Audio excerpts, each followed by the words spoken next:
Mark. Oh, Ooh, there you go. Better perfect now. timing. There Oh, you go. I scared myself. There you go. What's going on? Nothing much, man. Just Yeah, living yeah, life, enjoying it. yeah. Well, this is the kind of special DC deep dive. I don't know if you guys have heard or not, but there's a little movie coming out this Friday. Actually, Thursday night. I think it comes out Thursday night. Right. That's when I'll be there. Right. It is Godzilla, uh, Godzilla E Kong, Godzilla X Kong, the New Empire. Let's Right. go. Yeah. And in honor of that, DC Comics has teamed up with Legendary Comics, and they've been putting out a Justice League versus Godzilla versus Kong miniseries. We are now at the penultimate issue just released this past week, and so Mark and I are going to take you through it, through most of the issues, and then we're going to really kind of deep dive on issue number 6, last one that just came out, and we will do all of that right after this.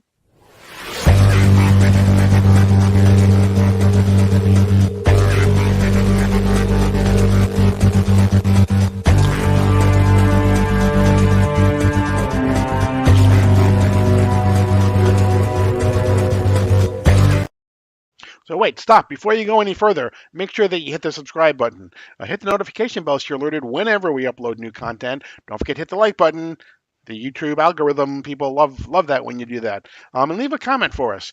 Tell us if if you've been reading this series, if you've been liking the series, if how we did explaining the series, and if you're psyched for the movie coming out this weekend. And if you're not, I think a little part of you is dead inside. But yeah, we're going to take a look at this is Godzilla Justice League versus Godzilla versus Kong. He is holding up the 1 in 25 Daniel Warren Johnson ratio variant, and I had the In-Hook Lee variant from issue number 6. So that's the Francis Francis Manapul. Vanderpool, right? Yeah, that's the In-Hook Lee one. So, And then and the that's A that's cover the was Dave Johnson, right? Oh, yeah, Drew Johnson on the A Yeah, cover. Yeah.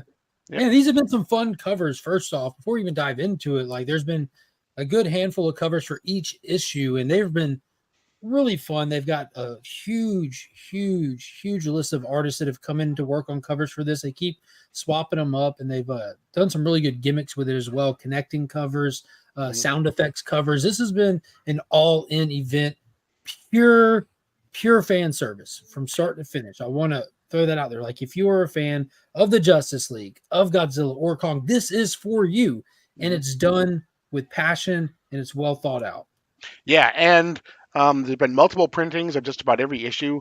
In fact, if you're looking for what could possibly be the best cover of the entire run, it is that one right there. That is the second printing of issue number 1. It is the Bjorn Barons cover. It's So beautiful. It's wicked. yeah, Your brain has a hard time processing what's real and fake when you look at it. yeah.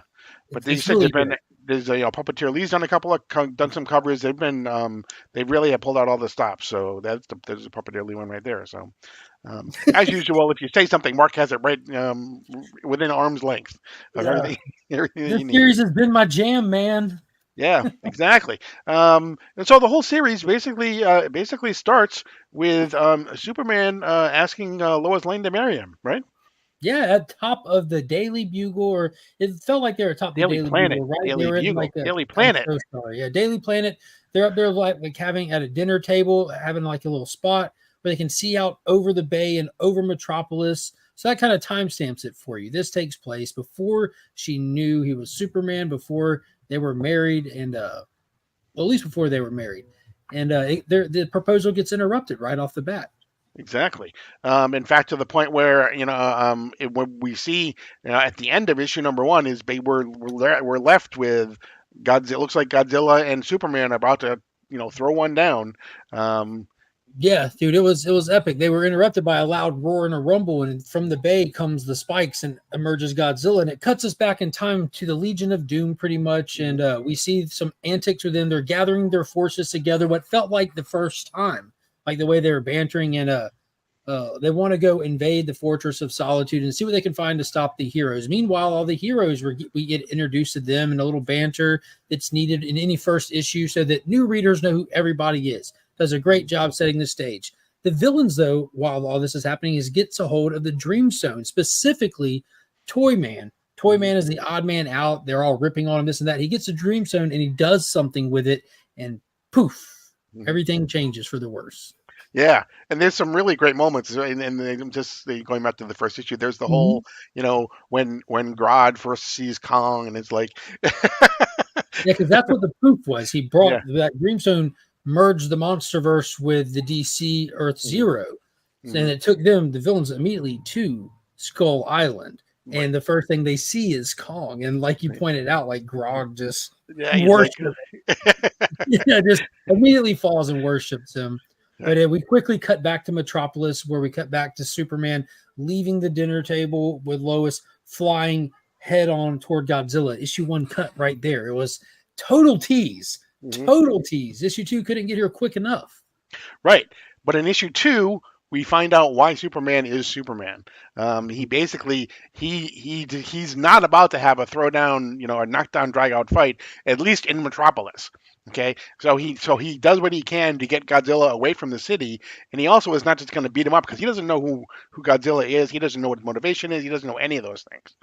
So Yeah, he being approached him properly. exactly, He yeah, approached him, stopped, like tried to assess the situation, judge like this creature's competence level. If he could communicate with it, and it responded with a humming, right, and the fight takes off. And meanwhile, this wasn't the only monster they were tending with.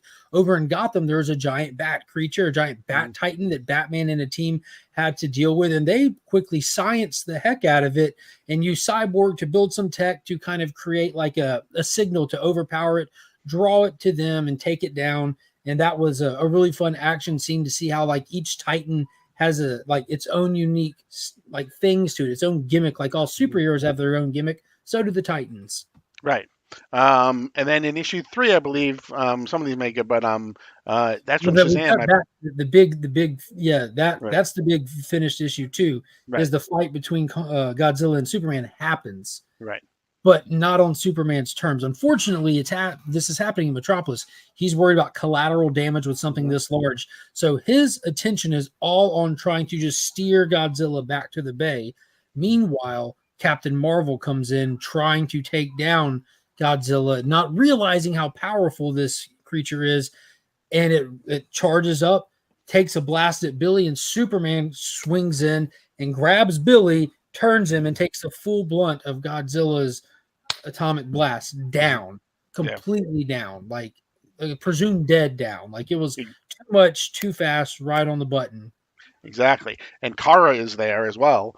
So she is, she just basically loses it because of what's happened to Cal. It's not a Uh, reverse Perez, right?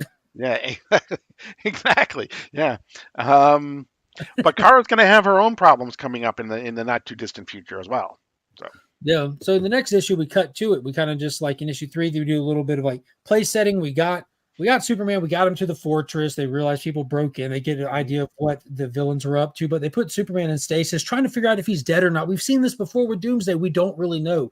Meanwhile, Kara gets sent to Skull Island, where none other than the Green Arrow is there, kind of figuring out what's going on. Kara catches up with him, and they address the Kong issue. They try to communicate. They realize he's not just attacking, and it's a funny moment between Green Arrow, Kong, and mhm, Kara, like kind of sizing each other up. Kara even slaps Kong at one point, and it was actually pretty hilarious. Meanwhile, Godzilla is coming in the direction of a certain alpha signal.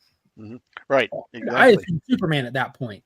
It's like that was my hint that Superman's alive. Right, exactly. Yep. And then in issue four, I believe, or is it issue five, where Atlantis is, Yeah, uh, four is the assault on right? It's Atlantis. all On the to Atlantis. way to the signal, Right. Godzilla gets detoured to Atlantis, where another Titan was Mhm, attacking, and Atlantis was trying to, at all costs, protect the dome over the city to keep casualties from happening. The Justice League shows up to help out. They're doing everything they can. It isn't enough. So, what does Aquaman do? Release the Kraken. So now exactly. he literally releases Atlantis as Kraken. Fantastic fight. Long story short, they manage to the dome gets cracked and it has to get repaired and like under repairs immediately. But they stopped the Titan and they were able to chain Godzilla up at the bottom of the ocean with nth metal steel, Right. the Right. same Right. Yep. chains that they use to restrain other sea beasts, where he's been staying ever since because he cannot break free. Exactly.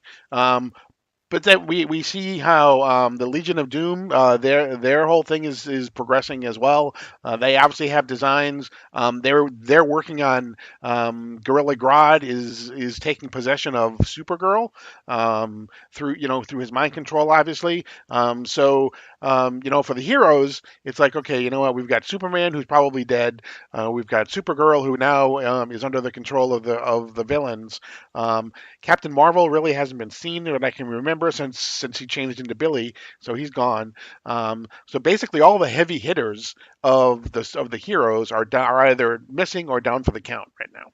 And on top of that, the leader of the Legion of Doom is not even with his team. He's having to remote talk to him, and they're wondering what he's up to. He's been investigating the other things that came into this world, not just the Titans, but the other aspects like the companies. There's this company called Apex, Right. and he went straight to that company, and he got into that company, into their files, figured out what they were, and figured out he needs it, and he discovered that they have their own Titan, one made of metal, one that he decided he will control, Mecha Godzilla. Exactly.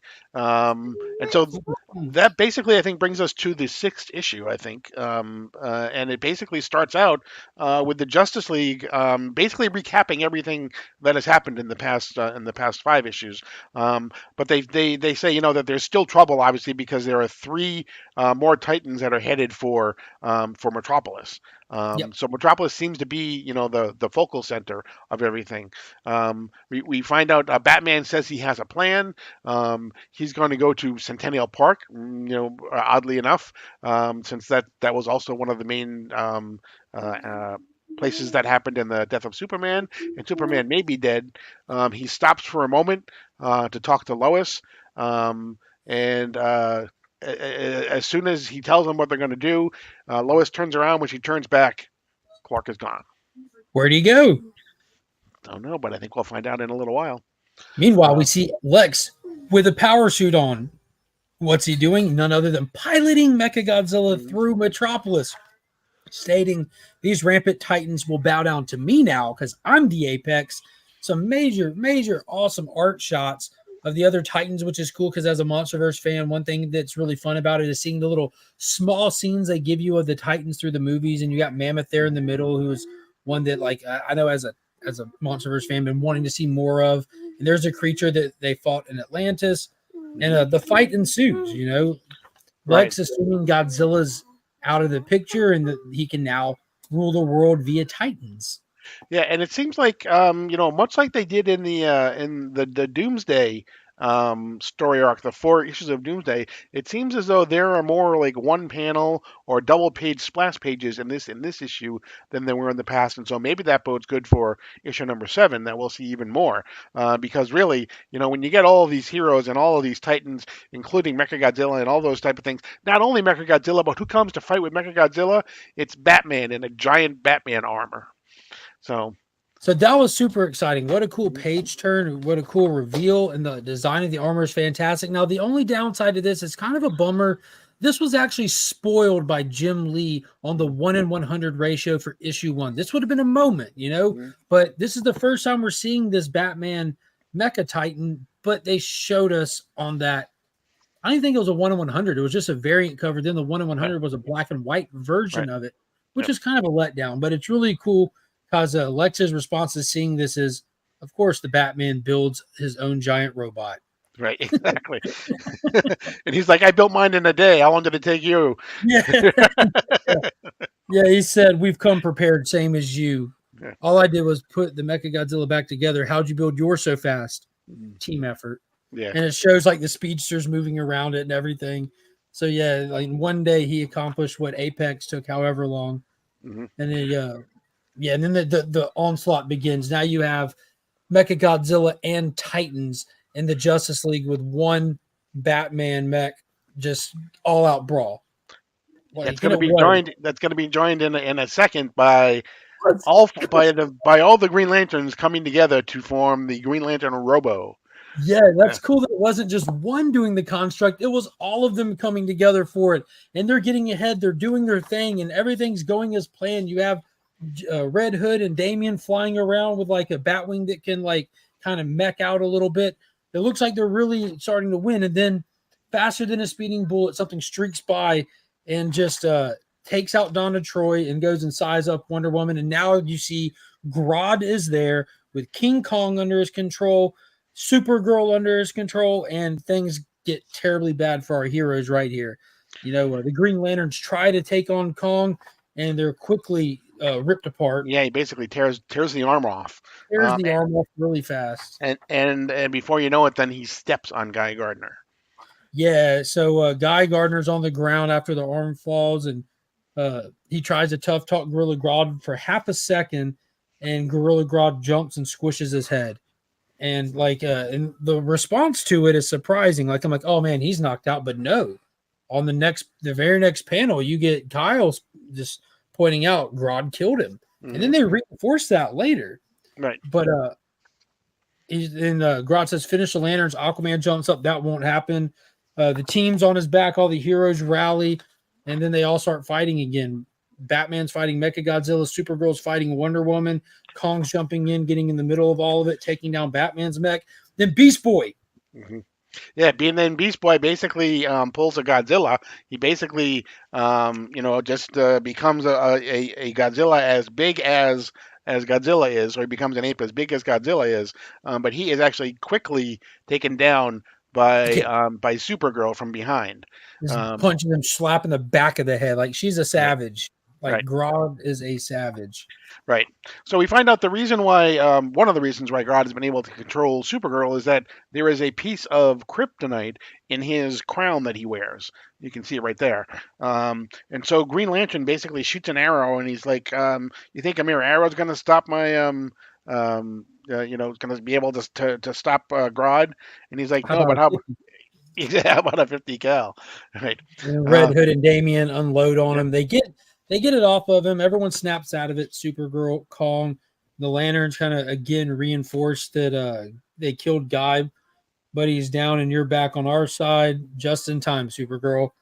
And then Wonder Woman screams, "We've got more company!" And dude, like this is not good. If you know the MonsterVerse, you know that this is one of the most violent, ferocious creatures that we've seen in there. From Kong Skull Island, the Skull Crawlers arrive with like the mother lode size one as And well. we forgot to mention leading up to this that at the end of maybe it was issue 5 or 4, I think it was 5.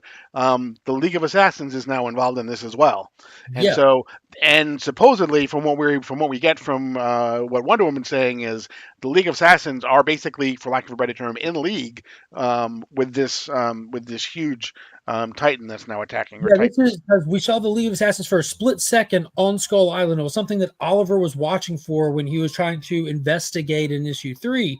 And they ended that issue with the League of Assassins bringing a skull, what looked like a skull covered Hmm. up on cargo to somewhere with Ra's al Ghul watching. So I can only assume that this giant skull crusher is the one that Kong killed Right. in the movie, and they just Lazarus pitted it. Now it's Yeah. bigger, badder, and losing even more of its mind than before it went into the pits. I don't know what we're gonna Yeah. do, but we end the issue strong. Yeah. Again, faster than a speeding bullet, streaking through the sky, diving into the abyss, all the way down. We find Godzilla. What could it be going down there? None other than we have unfinished business. Superman's back. And where did Exactly. he go? Straight to the alpha himself, Godzilla. And Godzilla, man, Godzilla, Kong, they don't bow to nobody. He's charged up, he's posed up, he's ready to rock, doesn't care that he's on chains. This is going to be epic. We already know what's going to happen. Superman's going to have to befriend this giant lizard. And dude, there's a ring. We're Mm-hmm. saying it here. There's a ring that's rogue right now. If Guy is dead, Hmm. the ring is rogue. Hmm. Yeah. Yeah, I mean, because we don't really. I mean, I'm assuming that most of this is happening out of continuity, obviously, so they can do whatever they want. Yeah, it's Um, Earth. Pick your number. exactly, right. Um, but I mean, it has, there hasn't been an issue that's gone by where there hasn't been like almost seems like wall to wall action going on. Even when they put Godzilla away for a little while, there's still, Brian Bucoletto is the guy who's writing it. Christian Duce, Duce, Duce is the guy who's drawing it. Huge. Christian Dutch is the guy who's drawing it, and he's just they're both just doing a bang up job here. Um, They it, really are. I it, gotta say, they put so much care into it. It isn't just a throw it at the wall story. It's right. well crafted. It's well thought out. There's cool little spider web of events happening to bring us really big moments. It's huge in scale. Yeah. And I mean, if you know anything about like Toho or whatever, I mean, although they have Godzilla and Kong, they're very protective of all of their titans. So they're basically, I'm sure that they've given their approval too, but teaming up DC Comics and Legendary Comics, Legendary, the company that actually is doing the movies, is producing the movies along with Warner Brothers. It just makes so much Yeah. sense. And It's on yeah, there. yep, Legendary Comics and DC Comics, and that's yep, why we're not seeing like Mothra, Ghidorah, and all of right. that stuff, because for them to get all of those individual Toho owned characters, Mhm, it costs for every single one of them that Legendary wants to use. That's right. why King of the Monsters, they threw it all in that movie, and Legendary has been doing a fantastic job creating brand new Titans to add to the Monster verse, which is separate than the Toho verse, and dude, they're nailing it. They're just Mhm. knocking it out of the park. It's pure fun. This is like it's so much fun. Yeah, so if you're a Godzilla or a King Kong fan or really looking forward to the movie coming out this week, go back and search out these back issues and read them before you go see the movie. And Um, finale, yeah, how's it all going to end? Now mm, you're caught up. You've got mm, everything you need to go to your local shop the week the next one the finale comes out. Pick of one of many fantastic covers that I know numerous will speak to you, and experience the finale for yourself. Then come back here and let us know what you thought. yeah, yeah, you won't be sorry. Like I said, I mean, this is there are some events that just kind of okay, yeah, they were great, but this really lives up to its billing of having Mhm. the greatest heroes and the greatest monsters together in one book. But I will say, if you don't like Godzilla, if you don't like King Kong, if you're not a fan of the Justice League, this isn't for you. If you're a Right, fan of any one of those three, you're exactly. welcome. You won't exactly. You won't be sorry. So. But that's going to do it for this edition of DC Comics Deep Dive. Don't forget again, hit the subscribe button, hit the like button, hit the notification bell, leave us a comment, tell your friends, do whatever you can to get the word out that we're here every Monday morning at 10 o'clock. And enjoy, if you're going to see Kong this weekend, enjoy the movie. And as always, I am Paul. He is Mark. But we are Legion. And you are now leaving Sector 2815.